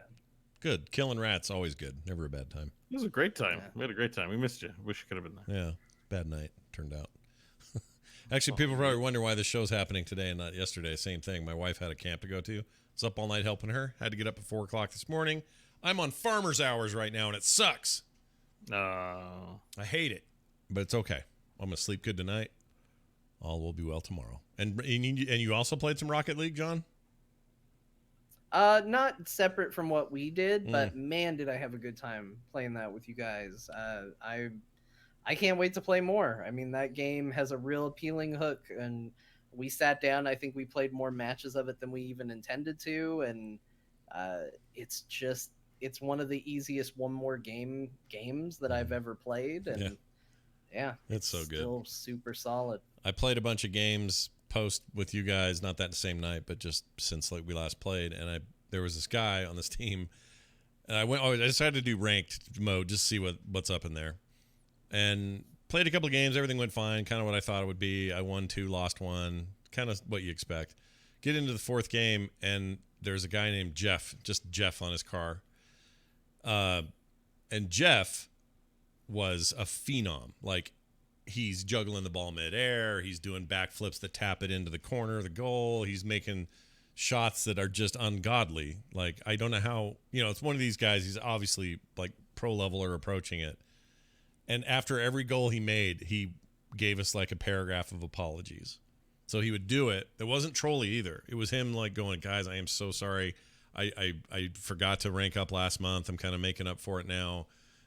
So I apologize. And then he did it again. And he'd say, oh, seriously, I'm so sorry. I'm really not trying to make this game one-sided. It's just kind of muscle memory. I apologize. I hope everyone's having a good time. Like he seemed very legit, like very sincere. Wow. But he was in there just destroying it. And the game ended up being like 10-2. It was ridiculous. So wait, was he on your team or was he against you guys? He was on my team.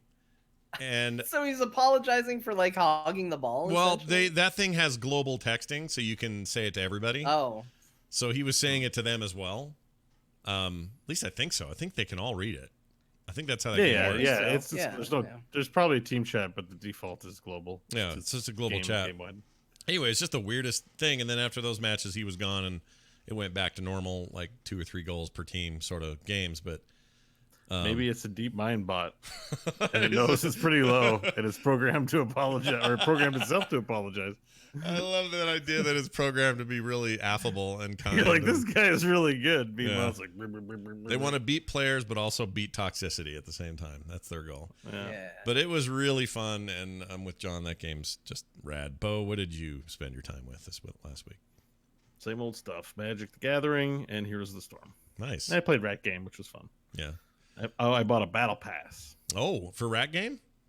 for Magic Arena. Oh, I was going to say, I didn't know Rat Game So had a battle pass. Committed to per week getting about 15 wins, I think, to get the value out of the pass. But there's some pretty cool rewards in there. I kind of am a sucker for that stuff. So Game still I seems think like it was it's $20 it's for the poppin'. battle pass. They just released the I'm- core set for 2020, and so it's linked I'm to a that. sucker for the battle pass structure anyway. There's something about that. Even in games I don't play that much, like the battle pass is exciting to me. You know The what's structure I saw in that game makes me realize they could do it for Hearthstone Oh, totally they could. Yeah. super easily. And it's funny that they haven't done it actually in Hearthstone. I think look it's- at what they did, and I'm like, I, why isn't this in Hearthstone? I think it's This is funny the face that I made. I think that it's a good face. I think it's funny that John likes the battle pass structure, and to me, I don't mind it. I actually kind of like it too, but it feels very mobile to me, and I don't know why. Like it feels like a mobile game idea construct, and maybe it never did. Maybe it came to mobile already, but it just feels like a mobile thing to me. So that's just funny to hear you say that. I don't know. It's something about it feels like the evolution of loot boxes or whatever EA calls it now, surprise mechanics. It feels like the natural evolution of that. Of we want you in this game, we want you playing this game frequently, and we're going to reward you for it. And you have expectations, and there's a buy-in. I know a lot of battle pass options will actually, assuming you use it in the right way, will in the game's currency pay you back for the battle pass so you can afford the next one for free. So if you do it enough and you rank up enough and you play it legit enough, you can just keep letting that ride. And Mhm. there's That's some true in the Magic one. You can get gems in it.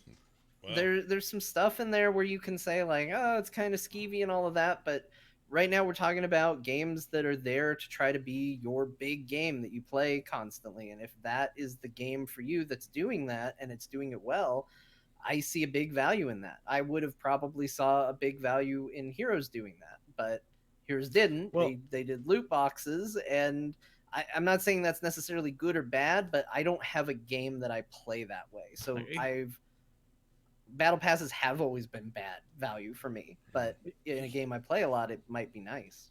Here's the thing with Magic and probably card games in general, but for Magic, I can really put my finger on the value of it because they sell things in packs, which has a real life street value, and then the game has a value. So I spend $20 on the battle pass. Let's say it's a buck a pack, a booster. Then if I get 20 boosters out of it, everything after that's profit. It's just easier to wrap my head around it. When it comes to cosmetics, I'm like, what is a skin really worth? What is a hat really worth? Right? Like, am I really getting my value out of this? Probably not on any level. But at least for cards, it has physical existence. I'm kind of like, yeah, okay. And then you made a good point, John, is you can go infinite on the good ones. And I'm like, why doesn't I don't know. Hearthstone, Heroes Heroes definitely should have it.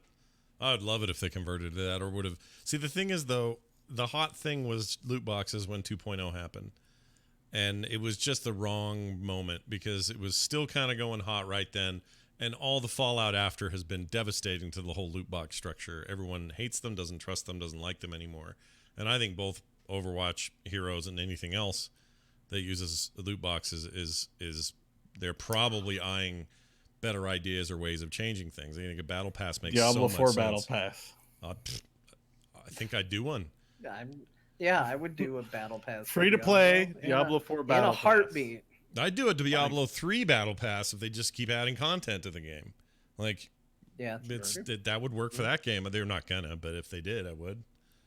So anyway, yeah, it's You can get up to a $200 value with the MTG Arena Battle Pass. Cool. it's pretty good. Definitely worth it. Yeah, it's pretty good.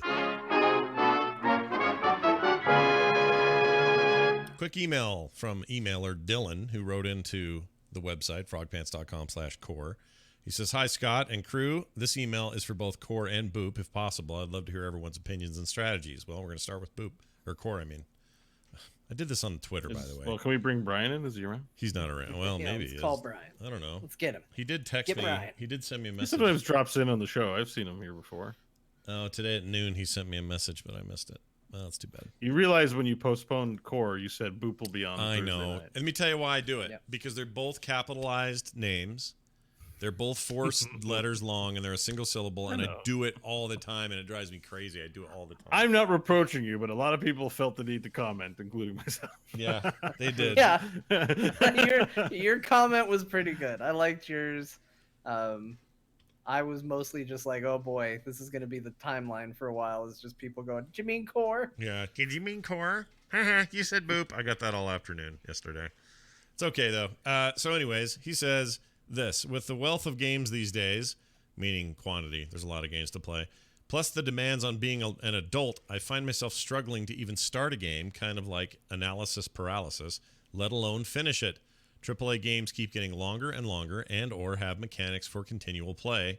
Indie games are better than ever, and there are so many of them. The completionist in me wants to do every side quest, get the best gear, and explore everything in every game, but the realist says to just get to the end of the story and move on to the next one.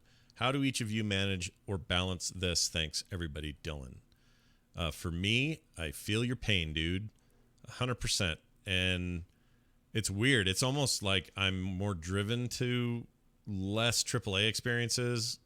By that I mean, 50, 60-hour experiences, and being pushed more toward independent games that are smaller, more bite-size for that reason. Like, I can still get some cool, innovative gameplay and some, rad stuff from an indie developer without having to dedicate 2 months to a single experience. Plus, I like to play a lot of stuff. I like variety in my games. I can't just play one game or 2 games. So for me, I'm totally with you. For me, it's not analysis paralysis. It's choice paralysis. It's just, where am I going to put my time? If I've got time to play a game, where am I going to put it?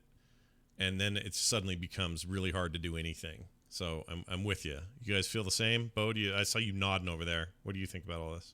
Yeah, I think there's a certain game style that has completionist, because he mentioned that.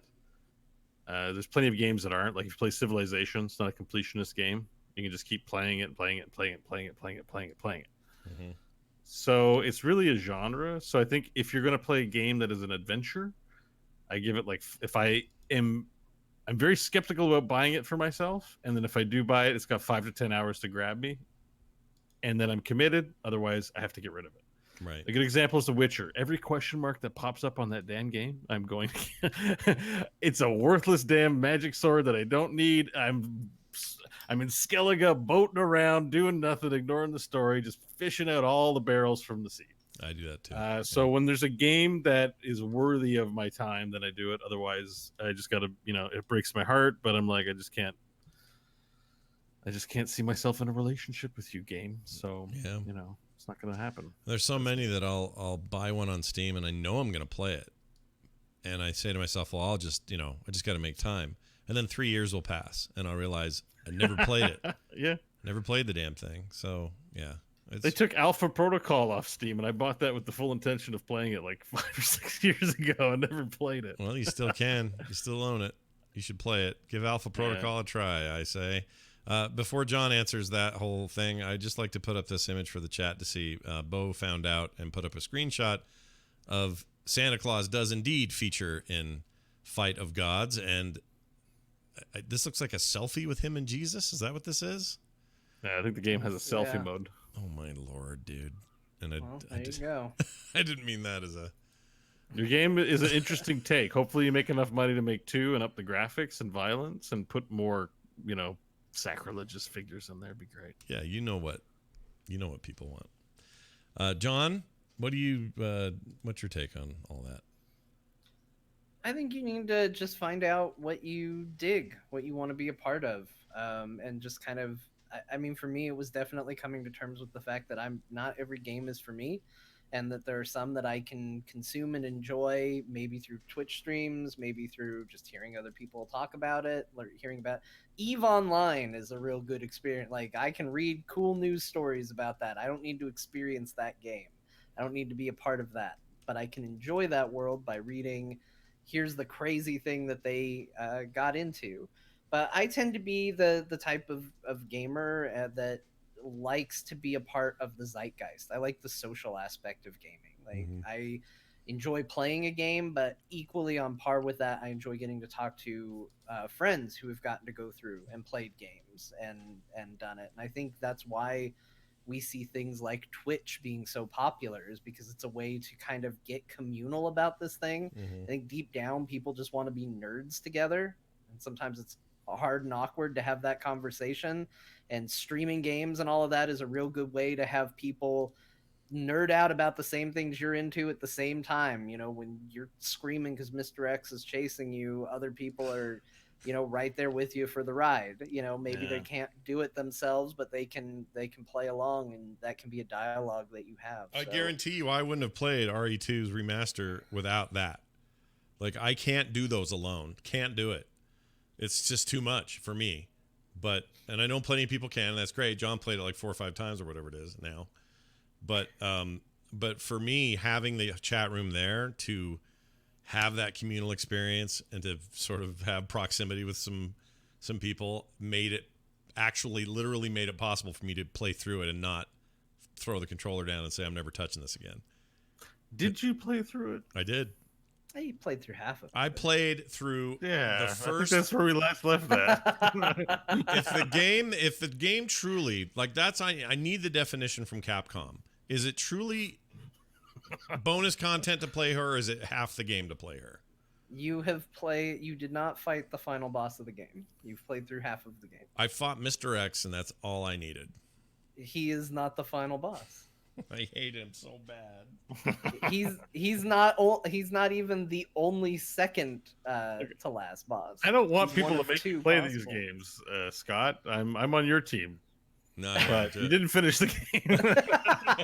He finished 50% of it. All right. I want to be on your side here, but then fine. I'll say Outlast 2. I beat from top to finish. I beat. What was the game I played before that? Oh, Resident Evil 7, top to bottom. Same thing, stream. I would never play those games. Arguably, that game seemed way worse than Resident Evil 2. By far worse. No question about it. But the difference was, it's this simple difference. That game, yes, it's scary moments where I think scarier than anything in 2. Except for Mr. X constantly walking around, who didn't exist in the first iteration of this game. They took a thing from 3. Yeah, he did. No, it was in 3. Is in 3. No, he was exists in 2. 2. He was in 2. Not to get all Resident Evil nerd on you, Scott. Let me push up my glasses here. But if you played through the B scenario of Resident Evil 2, that's actually the original introduction of Mr. X. Okay, but he wasn't there for the stuff with what's his name, because when I played that game for the first time in the 90s, I beat it. Well, I'm sorry. I got half done with it because I never touched the. Yeah, you beat 50% of the game, and he wasn't in it at all. Yeah, I never touched the Claire He's part. in the second half of the game. Okay, well, so there you go. I've never had to experience him before, and so to have him now, he is horrifying. I hate him. It's not even him. It's not him. It's not the way he looks. It's that stalking around and staring at me, and hearing him upstairs. Oh my gosh, dude. It's great. It's like a right great now, mechanic. It's such a great game. Right now, I wish I had more light in here because that freaks me out even talking about him. You should finish it. I know, because it's that thunk thunk. Wait till Kim that comes you back. just hear upstairs. It's so good. Wait till Kim Anyway, Yeah. see, this is just as enjoyable to me as playing Resident Evil 2. That's There, why see? I have it. That's where I kind of decide where I'm gonna, put my stock in AAA games. Is what are the games I feel like I'm going to have fun conversations with my friends about? I mean, I'll give you another anecdote. Ben, good buddy of mine, we do another show together, but he is just now getting into The Last of Us, a game that I played and wanted to talk about, and he didn't want to hear about because he didn't want spoilers. Yeah. I respected it. I didn't talk spoilers with him. And now here we are, all these years later. He's finally playing it, and he's gonna enjoy the game. He's gonna love it. Last of Us is a fantastic game, but he keeps coming up to me and being like, "John, I got to fall." And I'm like, I don't remember what that means anymore. I get that you're excited and you want to talk about this, but you need to catch me when it's relevant because I have no memory of it now. I assume that's a season thing, right? In that game? Yeah, okay. and I vaguely remember it being divided into seasons and all of that. And so he's coming up and like dropping these bombshells on me, and he's like, Joel got injured yesterday, and I was like, yeah, I remember that being a big deal, but I don't know what I can say and what I can't say, so I'm just like, yeah, what are you gonna do?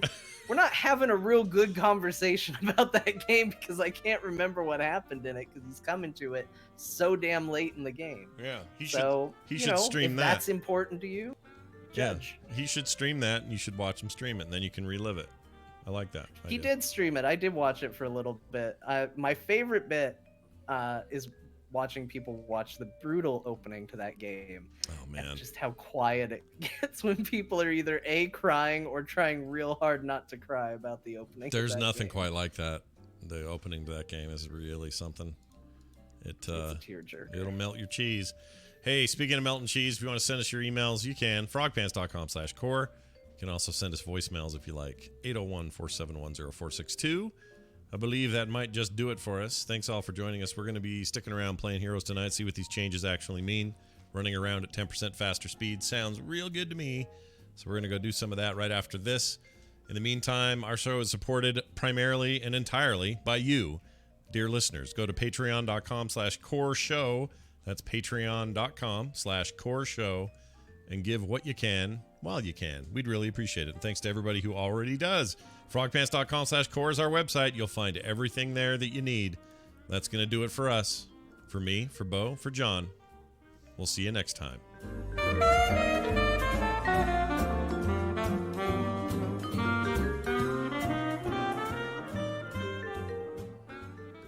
This show is part of the Frog Pants Network. Frog Pants Network. Get more shows like this at frogpants.com.